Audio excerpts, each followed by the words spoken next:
I'm here with the jubilant, if not buoyant, you're normally fairly bubbly, Liz Owen. Based for the last couple of weeks, accessibility and issues for the disabled in St Neots have actually had a bit of a bonus. If we start out with the drop curbs, Liz, I remember going out with you when you came on the show first a year ago, and you showed me some of the issues, and then we sort of gave Stephen Ferguson, the councillor, a hard time, and then he went out with you a couple of times. Yeah. And good to their word, they have actually now found some money. Explain a little bit about what this means and what's going to be happening. So initially, I went out with Stephen Ferguson and a few others and highlighted in person, which is always easier, where the issues were with drop curbs and dodgy pavements. And then we kind of went around and took pictures of them and located them with 3 words, and kind of, I think it was really useful for him to see the actual issues of me having to go on the road and things like that. So he then took all the data back with him, because he said that there was the funding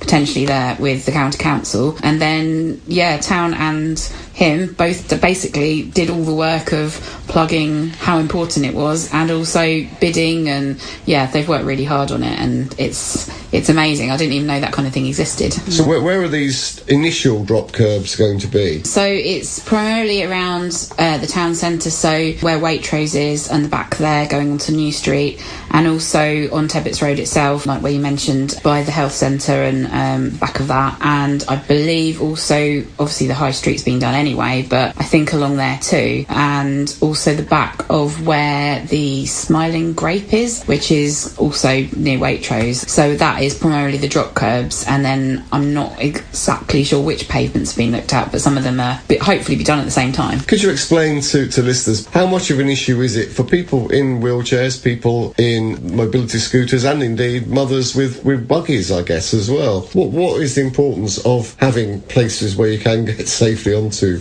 a pavement? Massively important, because I think, like you say, a lot of people can just step down and not think about the issues. Anyone who has got any mobility issues, including people with pushchairs actually, just rely on the drop curbs, and quite often people park in front of them, as we know. And if you don't have one, for example, the other day I was coming along the road, someone had blocked the drop curb that actually was there, and I had to go all the way back down the road, cross over to the other side and go all the way back again. And it also puts you in danger, particularly if I'm walking the dog. The dog is also can't see very well, and I'm putting her in the road and me in the road, particularly if you've got someone who's got sight impairments and has a guide dog. The guide dog is trained to refuse to put you in danger, so therefore you're also stuck there. And that's it happens every single time I go into the town centre. There's always something in the way, particularly around the back of Waitrose there. There's very few drop curbs.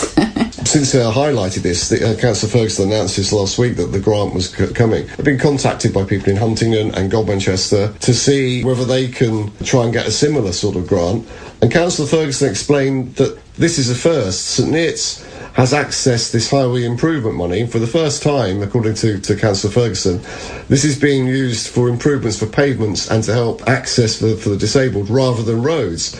And that, actually, when you think about it, is a good thing, and it should be a decent precedent, shouldn't it? This is the sort of way ahead to help people, isn't it? But it can make a difference, can't it? Yeah, that's amazing. I'm really pleased that that's true, and hopefully, this will set a precedent for other places, because if anywhere isn't sure, they say, well, St Neots have done it, so why can't we do it? And you need someone like Stephen Ferguson in your corner to push for it, really, because he's very good at that. So brilliant result for Liz and Access in St Neots, and she'll be back a little bit later on to reveal 2 other great projects that have reached fruition thanks to her hard work, and that's after Katie. This is Your Voice on Black Cat Radio. Joined today by Liz Owen, who is currently floating on air at some of the big things that she's fought so hard for finally reaching fruition. And the next matter we're going to discuss started out 3 years ago.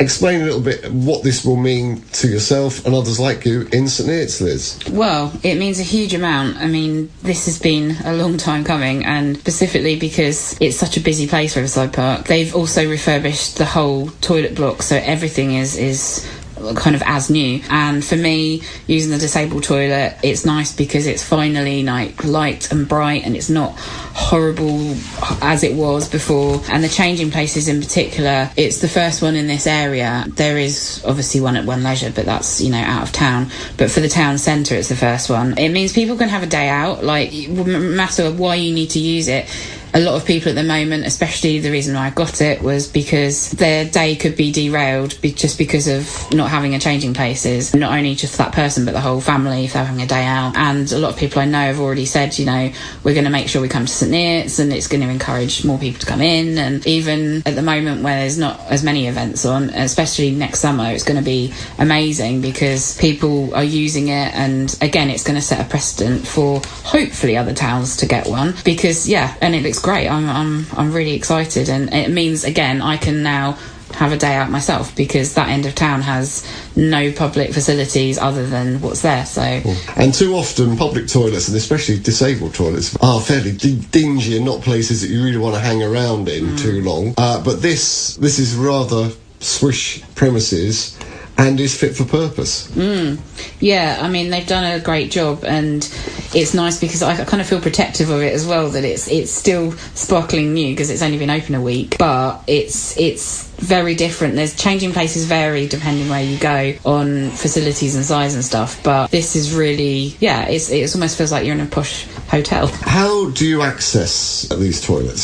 So you need a radar key, which most disabled toilets have anyway, but the changing places is accessed by that as well, and we're just going to see how that goes, just because you never know if it's not used correctly or as vandals come in, then there's the option to change it to a coded entry, but we want to try and avoid that because it's then less accessible, which is kind of defeating the purpose of it being there. So radar keys, but how do you get hold of them? You can apply online, like charities do it for free, but you can also buy them if you really want to. Can you explain why it's taken 3 years and what you've had to do in that 3 years to actually get this project to reach fruition? Okay, so originally it was just shouting very loudly at the town council to get heard, because they had no idea what changing places was. It went to various meetings, public meetings, private meetings, and luckily the public meetings, people were amazed that this didn't exist already. So when they realised that it would be worth pursuing, they then got the district council to the government changing places fund, because I don't think there's currently any available, but back then there were. So they then had to secure funding first and then put the case to both the district and the county council, which is a lot of paperwork and a lot of hard work from a lot of town councillors basically. And then the district council obviously then had to put it out to tender, and they had to find people to refurbish it, and it's a long process. Especially, it's like, even though the existing structure is the same, they had a lot to do with, you know, planning and health and safety, and changing places is governed by Muscular Dystrophy UK, so every step they had to say, yes, this is fine, or no, that's not okay, and can you change this, and can you change. So yeah, it's that's why it's taken so long.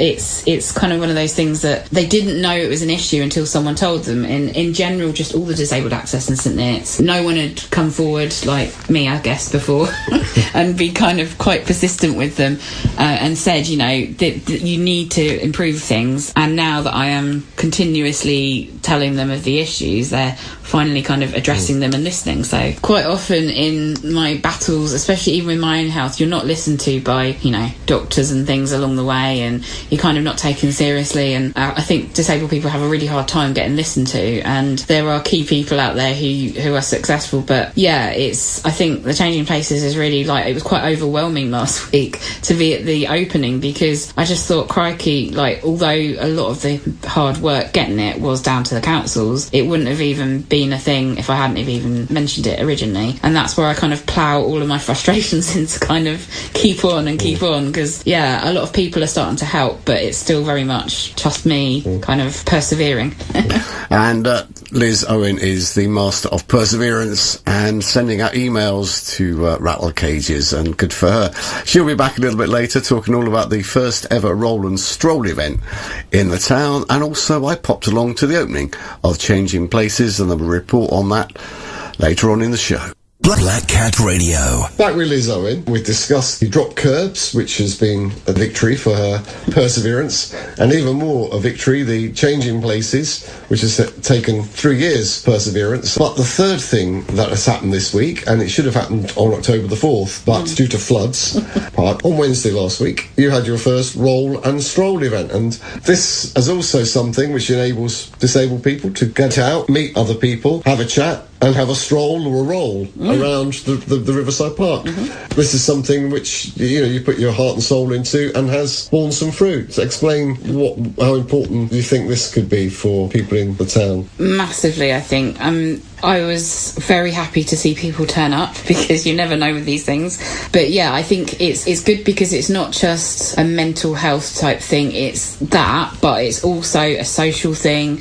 It's going to be lots of different things because we're going to have things like meetups for carers and partners and spouses. So they can have a vent session if they want, or just a walk. And then, there's going to be tailored walks depending on your ability to walk or how far you go. And actually, when we had our first Roll and Stroll, there was a mixture. There was a scooter, there was a manual wheelchair and my powered wheelchair. So we're all completely different speeds, different abilities. And it's interesting because not only is it nice to get out and about, because it was a very nice day actually as well. It was very sunny. Although we were met with tree cutting down at Regatta Meadow. So we couldn't actually go any further than we were planning because it was quite dangerous. But one thing we noticed is our different abilities. So where they've widened the path in Regatta Meadow was great because we were all side by side chatting away, but then you get to Riverside and you're kind of one behind the other and you can't hear anything anyone's saying. So that's when I thought, this is a problem that able-bodied people on the other walk and talks don't have because they can just chat amongst themselves. So yeah, it's good because we can all come up with different ideas, and I think it's going to be a really useful thing to have. So you say mental health is one of the bases of the walk and talk groups. But I was thinking, when you've got a disability, when you're perhaps having to use a wheelchair, it's the isolation. Isn't the fact that it can be very isolating? Share a similar experience must be quite important, I would have thought, as a way to keep in touch and to find out what's happening and also not to make you feel alone. Absolutely. I think some people I know, particularly with even the other walk and talks, they'd turn up, look from afar and think, oh no, I can't do this, and go home again. So even if people get to that stage of coming down and aren't sure, it doesn't matter. Like, even if you stay for 5 minutes or you stay for the whole time, it doesn't matter. And I found, actually, even for me, it felt really nice to kind of have a social thing with other disabled people, because a lot of what I do is constantly kind of haranguing able-bodied people to listen. And this time I didn't have to get them to listen because they already had the same views and we kind of chatted. And it is really nice. And, we get a cup of coffee and just sit and put the world to rights. And, if that's not your thing, then, once people get to know each other, you can meet up whenever you like, really. It's just to get people connected as well. You go for a roll or a stroll, that's just part of it. You can also, you pop in for a coffee and a chat, which is also very important, I thought, as well. And it's an accessible place that you have that meeting in. Yeah, Riverside is very good for that. It's now, obviously, we've got the changing places, we've also got the cafe, and that's accessible as well, which is why we picked that location at the moment. I mean, hopefully in the future, and when it's nicer weather, we'll be going other places, but Priory Park's a good place to go. But again, that will be saved for anyone who's okay with not having any facilities there, like the toilets and the cafes, and could do hills, because that's also a factor with Priory Park. So how can people find out more details? So I haven't got a date for the next one, but hopefully I want to do it every 2 weeks. It will depend also on my availability as well. But yeah, we definitely have one at least every couple of weeks. And if you want to find out more, there's a Facebook page now. I think it's just Roll and Stroll for everyone. But you can also find the link in the Access and St Neots various social medias. And if you have any suggestions and stuff, that is really useful for me to know. If you've got a particular thing that you want to suggest for a meetup, or that's always welcome. But I guess at the moment you can just email me on my Access and St Neots email, because it's all joined together really. Another brilliant initiative from Access in St Neots and Liz Owen, and she was telling me off air that there's a couple more initiatives that she's now going to be working on, and no doubt she'll be popping back to Black Cat Radio to tell us all about them in the near future.